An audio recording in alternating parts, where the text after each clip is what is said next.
Isang magandang gabi po sa ating lahat. Ngayon po ay araw ng Sabado, December 7. At babati po muna tayo ng may kaarawan ngayong araw na ito, December 7. Maligayang kaarawan kila Nelson Raboy ng Zamboanga, Sibugay, kay mga Bama, BAP, kay Dave Ainsley Limbo Kainglit, Rodeo Kasipong, John Mark Rapols, at Danilo Oliveros.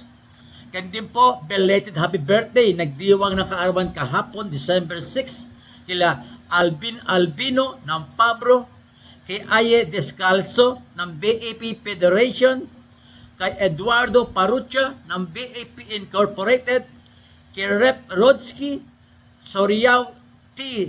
Libito Jr., ganoon din po kay Romel Mandap, Ryan Dulas, at kay Mon Panlilio. Maligayang kaarawan po sa inyong lahat. At ganun din po, special greeting po kay Marco Biel Tungol sa kanyang 14 years na kaarawan. Siya po ang bunsong anak ni Referee Bobot Tungol, isa po sa mga NCAA Centennial Referee. Maligayang kaarawan po, Marco. Ang ating po tatalakayin ang huling parte ng technical foul. Ito po ang part 9. At tayo po dito magwawakas na po sa article na ito, ang technical foul. Natalakay na po natin ang technical foul doon sa 1 hanggang 8. 1, 2, 3, 4, 5, 6, 7, 8. Ngayon po, meron po ng dalawang nalalabi, yung sa number 9 at number 10. Ang number 9 po yung hanging on the ring. Sabi po doon, ang player na naghang sa ring ay warning po yan. Pag inulit niya po yan, doon po magka-technical foul. Pero may pasubali po yan. Unless a player daw ay nag-grab sa ring momentarily following a dunk shot. Wala po yung warning at wala po yung technical foul. Kasi po nagkaroon lang momentarily lang po. So, at ang pangalawa is trying to prevent injury to any player, including himself. So, pag naghang po siya doon at may player sa ilalim, wala pong warning at wala pong technical dahil yun po ay prevention dun sa injury sa any player including himself. At tandaan din po natin, pag nag-grabs po sa ring during warm-up, doon po winawarningan. During warm-up po, naglambitin sa ring, winawarningan dapat to ng referee. Pag inulit to, technical foul. Kahit na sino ulit doon, kung nawarningan natin ang A1, naglambitin, warning po sa lahat ng Team A.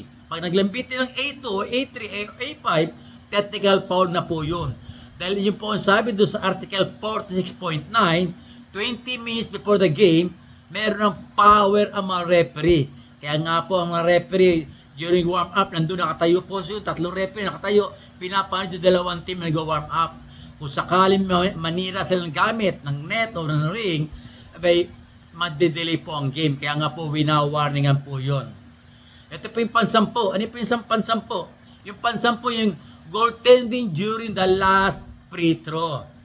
Sabi nga, the offensive team shall be awarded 1 point followed by a technical foul penalty charge against defensive team.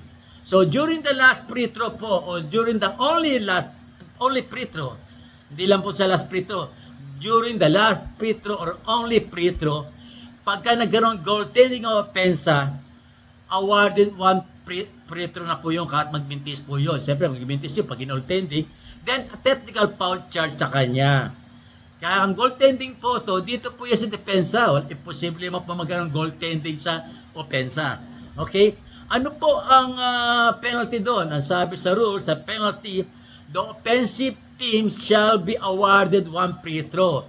The head coach shall designate the free thrower with no line-up. So, no line-up po yun. Pumasok ko hindi, bola na ng kalaban. Dahil yung resumption. Ang sabi sa resumption ng game, since a valid last free throw is scored by the offensive team, the ball shall be awarded to the non-scoring team for a throw-in from any place behind the team end line, but not exactly behind the backboard. So, pumasok ko hindi yung free throw during technical foul, bola na po ng kalaban dahil na-counted na po yung last free throw eh.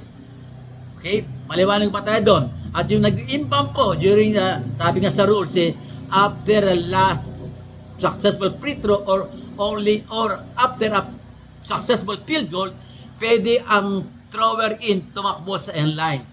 Walang violation doon. Okay? Maliwanag ba tayo doon?